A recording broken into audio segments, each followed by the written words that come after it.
Hola amigos, ¿cómo ça va? J'espère que vous allez bien, c'est moi Fernando. Et bon, aujourd'hui on va parler par rapport à les problèmes des comportements, parce que c'est un sujet qui revient de plus en plus, vous allez voir. Donc au lieu de voir ma tête, on va voir plutôt mon chien, qui est beaucoup plus joli que moi. Donc si vous avez un chien, ou si vous avez un chiot, vous voulez adopter un chien, etc. Ou si vous avez déjà un problème de comportement avec votre chien, donc cette vidéo c'est spécial pour vous. C'est bien Oxy, oh là là là là, ça c'est bien. Alors, les problèmes des comportements. Ah oui, c'est un sujet hyper délicat, mais bon, on va parler par rapport à mon expérience comme professionnel depuis 17 ans. Alors, donc, à savoir, un chien, c'est un animal qui n'existait pas dans la nature. C'est-à-dire, ici, on ne va pas trouver un berger, on ne va pas trouver un beagle, non. Un chien, c'est un animal sélectionné pour l'humain, en fait, afin de travailler.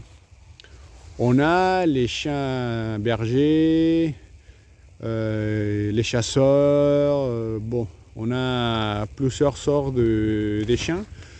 Donc ça c'est la première chose à savoir. C'est-à-dire, si vous avez un jardin, si vous avez un endroit spécial pour lui, malheureusement c'est pas suffisant. Il faut combler ses besoins physiques et mentaux.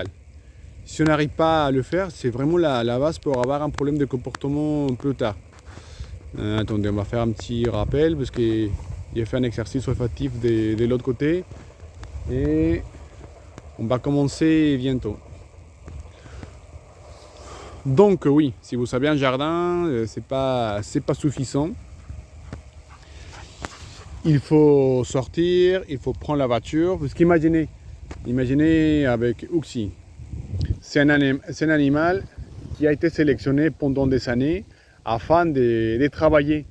Donc c'est un animal de travail. Peu importe sa lignée, peu importe ses origines, je ne sais pas comment dire, mais bon, génétiquement, c'est un animal de travail. Donc même si j'ai un jardin, si j'ai la place chez moi, c'est pas suffisant. Et ça, c'est la réponse que j'ai à chaque fois. Fernando, mon chien, a des problèmes de comportement, soit hyperattachement, hyperactivité, agressivité, chalala, etc. Et la première question que je pose, c'est combien de fois par semaine vous sortez? Et 99%, c'est bon, je ne sors pas avec mon chat parce que j'ai un jardin. Et au jardin, il est libre d'aller à gauche, à droite.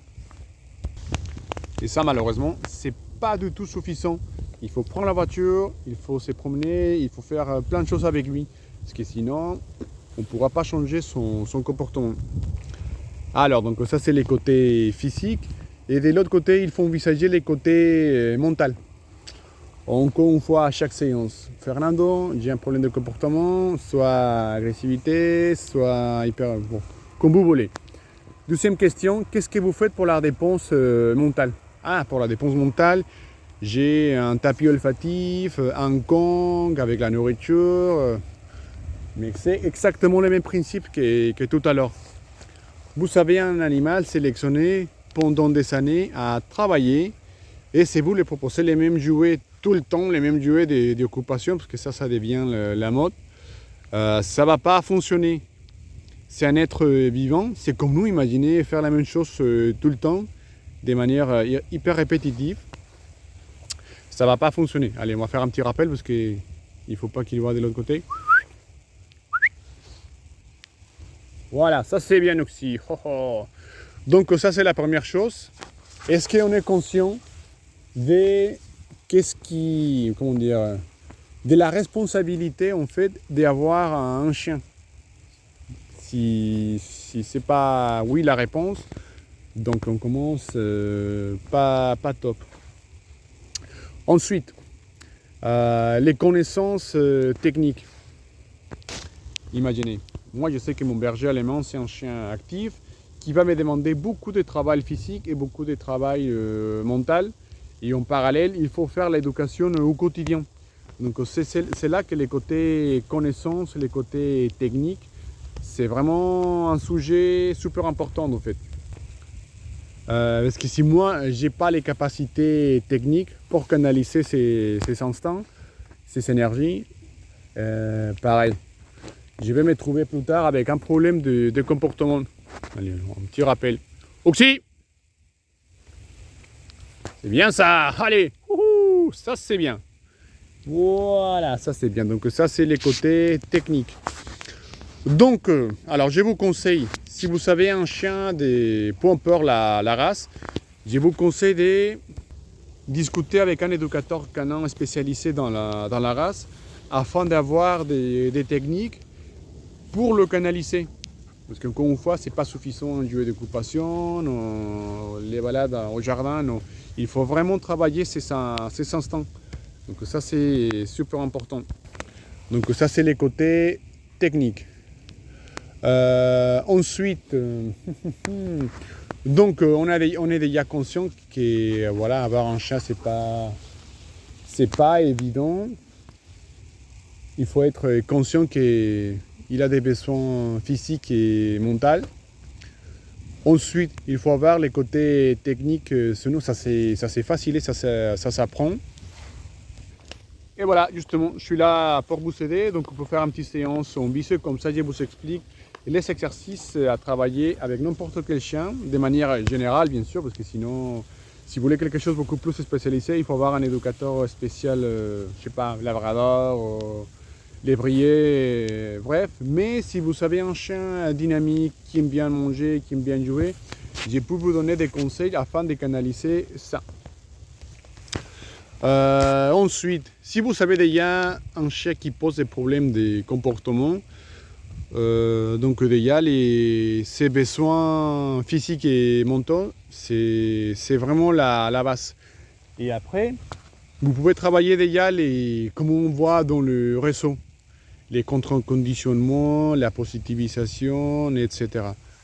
Allez, encore une fois, un petit rappel, parce que je ne sais pas qu'est-ce qu'il fait. Oxy! Vite!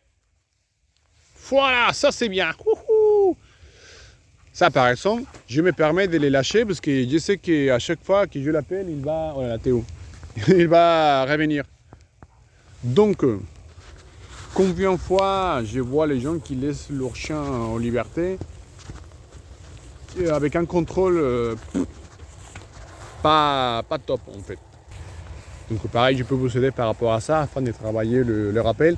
Et donc ça c'est les côtés physiques.